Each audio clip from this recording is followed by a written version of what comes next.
जय हिंद. आजचा आपला विषय आहे भारताची अणुसज्जता आणि एक सिप्री नावाची एक संस्था आहे जगामधली महत्वाची, जे अणुबॉम्ब आणि लष्करी ताकद याच्यावरती दरवर्षी आपले रिपोर्ट जाहीर करतात. तर त्यांनी आता एक लेटेस्ट रिपोर्ट जाहीर केला आहे, ज्यामध्ये त्यांनी भारताची अणुसज्जता, भारताची शस्त्रसिद्धता यावरती खूप माहिती दिलेली आहे. तर त्यांनी दिलेली माहिती याचं आता आपण विश्लेषण करणार आहोत. कारण ही जी माहिती सिप्रीने दिली, सिप्री म्हणजे Stockholm international peace research institute, ही स्वीडन मधली इन्स्टिट्यूट आहे आणि दरवर्षी हे आपला रिपोर्ट तयार करतात. आणि हा जो त्यांचा रिसर्च असतो, हा त्यांनी म्हणजे त्यांना युनायटेड नेशन्स हे काम त्यांना दिलेलं असतं. तर ही एक जगामधली विश्वास ठेवण्यासारखी आणि स्वतंत्र अशी संशोधन संस्था आहे. आणि आंतरराष्ट्रीय सुरक्षा, संरक्षण खर्च, शस्त्र, व्यापार, अण्वस्त्र या विषयावरती त्यांचं जे संशोधन असतं हे सगळ्या जगामध्ये मान्य केलं जातं. कारण कुठलंही अणुसज्ज जे राष्ट्र आहे, ज्यांच्याकडे न्यूक्लिअर वेपन्स आहे, ते नेमकं त्यांच्याकडे किती शस्त्र आहेत, काय त्याची परिस्थिती आहे, हे कधीही जाहीर करत नाही.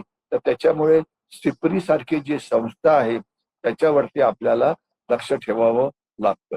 तर आता जे सिप्री या संस्थेने जी माहिती दिली आहे, तर त्याच्यामध्ये एक अतिशय महत्वाचा मुद्दा पुढे येतो. तो म्हणजे आता भारताची जी अणुबॉम्ब आहेत ते आता केवळ नुसते दाखवण्याकरता किंवा डेटरन्स करता ठेवण्यात आलेले नाहीयेत. तर त्यांना त्या अणुबॉम्ब मधले काही अणुबॉम्ब किंवा काही अणुशस्त्र आता आता आपण सक्रिय सज्ज ठेवली आहेत. म्हणजे in the active state of readiness. म्हणजे गरज पडली तर काही मिनिटाच्या आतच हे आपले अणुबॉम्ब आपण फायर करू शकतो. मग ते विमानातनं असो की जमिनीवरच्या मिसाईल मधनं असो की बोटीवरनं असो. आणि हे कोण म्हणतं आहे? तर सिप्री हे म्हणतात. त्यांचं असं म्हणणं आहे की भारताकडे 190 अणुबॉम्ब आहेत आणि त्याच्यामधले 12 अणुबॉम्ब जे आहेत हे लगेचच फायर केले जाऊ शकतात. आणि भारताच्या अणुबॉम्बच्या इतिहासामध्ये हे पहिल्या वेळा झालं आहे की ज्या वेळेला अणुशस्त्रे ही तयारी हालतमध्ये ठेवली आहे. याच्या आधी ही जी शस्त्रे होती ही फक्त स्टॉक केलेली असायची. म्हणजे गोडाऊन मध्ये किंवा जे आपला शस्त्रांचा जो बेस असतो तिथे असायची. आणि त्यानंतर जर त्यांना त्यांचा वापर शस्त्र म्हणून करायचा म्हटला तर आपल्याला खूप वेळ लागायचा.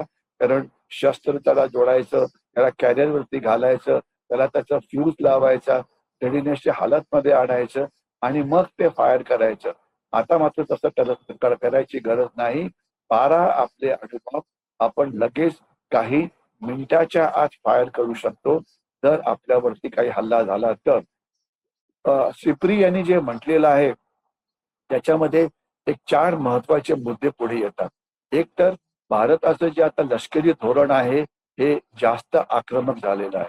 दुसरं, आपलं जे धोरण होतं नो फर्स्ट यूज, म्हणजे आम्ही अणुशस्त्र स्वतःहून पहिल्यांदा कधी वापरणार नाही.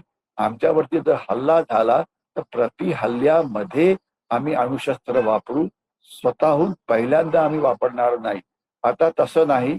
आता आपण गरज पडली तर ते वापरू शकतो असा एक अंदाज सिप्री लावत आहे. तिसरं, आपण आपली जी अणुसज्जता आहे त्याला आता भारताच्या लष्करी धोरणाशी आहे. गरज पडली तर अणुबॉम्बचा शस्त्र म्हणून वापर आपल्याला लगेच करता येतो.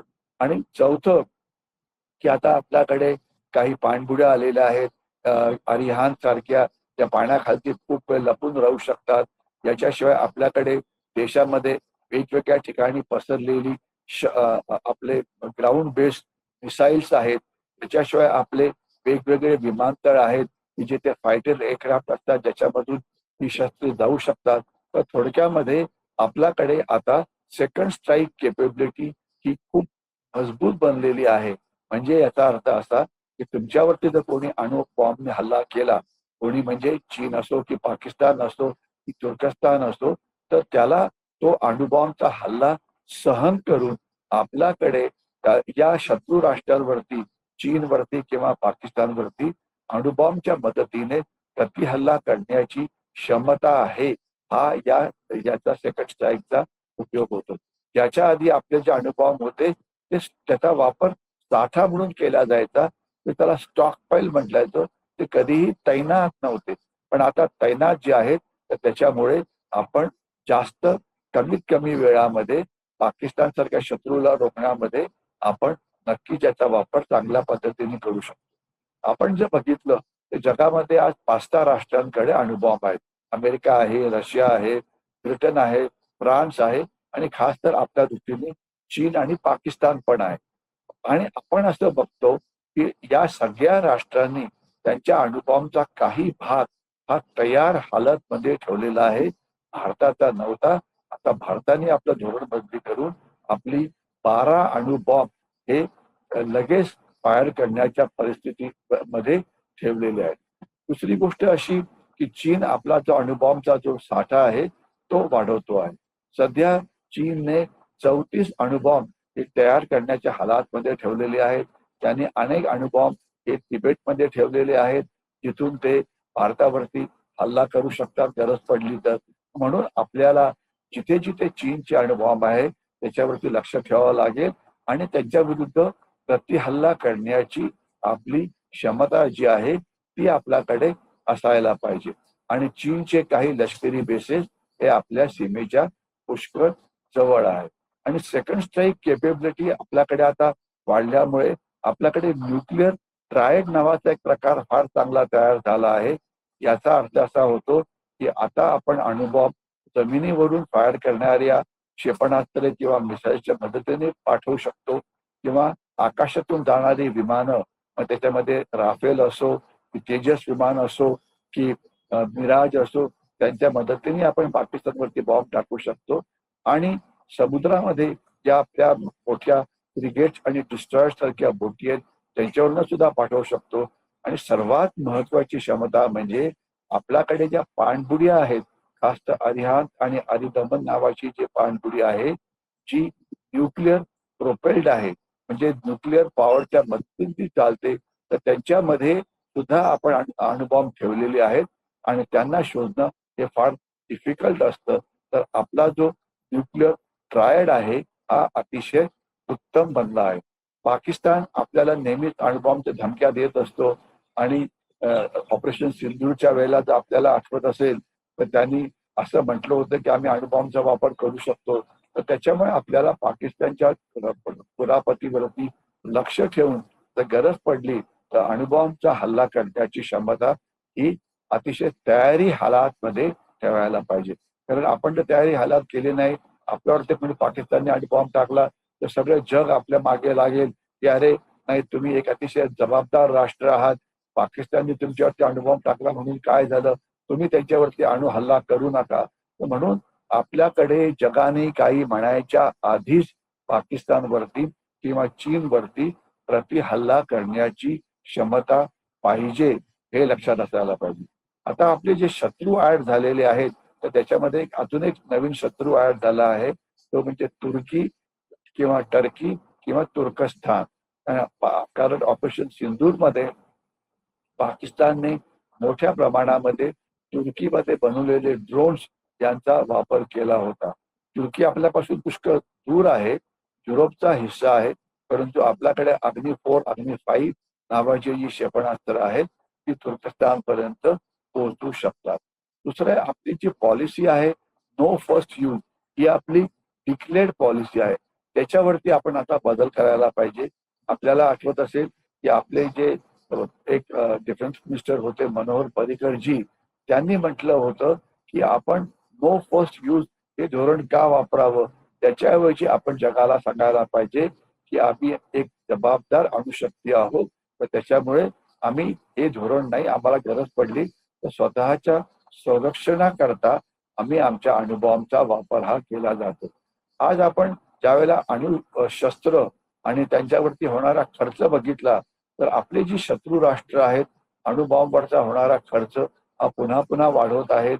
तर म्हणजे त्याच्यामुळे अमेरिकेचं शस्त्र सुद्धा मोठ्या प्रमाणात वाढत आहेत.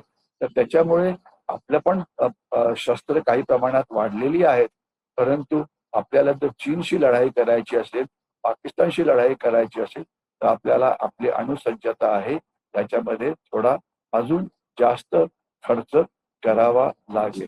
आज भारतासमोर अनेक आव्हानं आहेत. बांगलादेश आणि पाकिस्तान चीनच्या जवळ जात आहेत. रशिया आणि चीन एक मोठे भागीदार बनले आहेत. तर त्यांच्या विरोधात आपण क्वाड्रिलॅटरल कोऑपरेशन यांचा वापर करायला पाहिजे.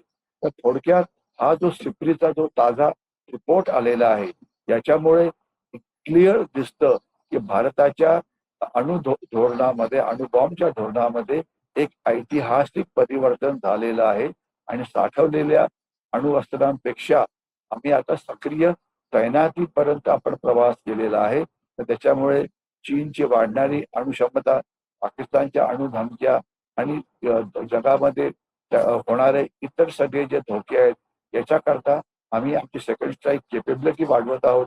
आम्ही आमच्याकडे असलेले अणुबॉम्ब काही प्रमाणात वाढवतो आहोत. आम्ही आमच्या अणुबॉम्बना अजून जास्त तंत्रज्ञानाने सुसज्ज बनवतो आहे आणि थोडक्यामध्ये प्रतिरोध म्हणजे डेटरन्स याचा वापर करू आणि आम्ही एक जबाबदार राष्ट्र आहोत. आम्ही विनाकारण कोणावरती अणुबॉम्ब टाकणार नाही, परंतु या दोन्ही जी धोरणं आहेत याचं मिश्रण आपण वापरायला पाहिजे. कारण शेवटी देशाकरता महत्वाची असते देशाची राष्ट्रीय सुरक्षा. तर त्याकरता आपला जो अणुबॉम्बच्या बाबतीत धोरणात जो बदल झाला आहे त्याच्याविषयी लेटेस्ट जो रिपोर्ट सिप्रीचा आहे त्याच्यामध्ये माहिती देण्यात आलेली आहे. याकरता आपण आपल्या देशाचं कौतुकच करायला पाहिजे की आपण सुद्धा आता आक्रमकरित्या भारताच्या राष्ट्रहिताचं रक्षण करत आहोत. इथेच थांबतो. जय हिंद.